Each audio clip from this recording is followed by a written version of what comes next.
চাঁপাইনবাবগঞ্জে জুলাই গণঅভ্যুত্থানের অনুষ্ঠানে সাবেক বৈষম্য বিরোধী ছাত্রনেতার বক্তব্যে বাধা দেওয়াকে কেন্দ্র করে হট্টগোল ও ধস্তাধস্তির ঘটনা ঘটেছে। মঙ্গলবার জেলা প্রশাসকের কার্যালয়ের সামনে চাঁপাইনবাবগঞ্জ মঞ্চে এই ঘটনা ঘটে।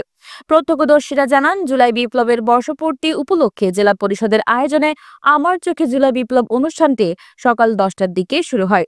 অনুষ্ঠানে ছাত্র প্রতিনিধি ও বৈষম্য বিরোধী ছাত্র আন্দোলনের সাবেক আহ্বায়ক আব্দুর রহিম, নবাবগঞ্জ সরকারি কলেজের প্রিন্সিপাল আব্দুল আউয়াল সহ অনেকে বক্তব্য দেয়। পরে বৈষম্য বিরোধী ছাত্র আন্দোলনের সাবেক সদস্য সচিব সাব্বির হোসেন বক্তব্য দিতে গেলে তাকে বাধা দেয় আরেক জুলাই যোদ্ধা ইসমাইল হোসেন সিরাজি। এ সময় সাব্বির হোসেন ও ইসমাইল হোসেন সিরাজি উভয় পক্ষের সমর্থকরা ভুয়া ভুয়া স্লোগান দিতে থাকে। এক পর্যায়ে সাব্বির হোসেন ও ইসমাইলের সমর্থকদের মধ্যে হট্টগোল ও ধস্তাধস্তি হয়। এতে প্রায় 20 থেকে 25 মিনিট মতো অনুষ্ঠানের কার্যক্রম বন্ধ থাকে। পরে জেলা প্রশাসন ও পুলিশের হস্তক্ষেপে পরিস্থিতি নিয়ন্ত্রণে আসে। এই সময় মঞ্চে উপস্থিত ছিলেন চাঁপাইনবাবগঞ্জ জেলা প্রশাসক আব্দুস সামান, জেলা পুলিশ সুপার রেজাউল করিম, জেলা পরিষদের প্রধান নির্বাহী কর্মকর্তা Afas Uddin, civil surgeon doctor AKM Shahabuddin সহ প্রমুখ।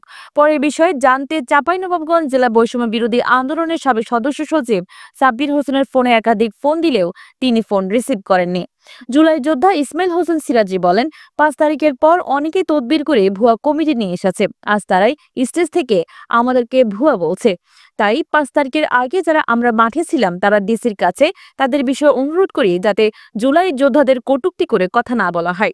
5 তারিখের আগে আমরা সবকিছু সমন্বয় করে আন্দোলন করতে পেরেছি, কিন্তু 5 আগস্টের পর একটি প্যাসিবাদী চক্র আমাদের ডিসচার্জ করে আমাদেরকে ভুয়া ইন্ডিকেট করছে এবং জুলাই বিপ্লবের সাথে বিশ্বাসঘাতকতা করছে। মিডিয়ার ভাইদের অনুরোধ করব, আপনারা ফুটেজ চেক করে দেখেন 2রা আগস্টের আগে তারা কোথাও ছিল কিনা।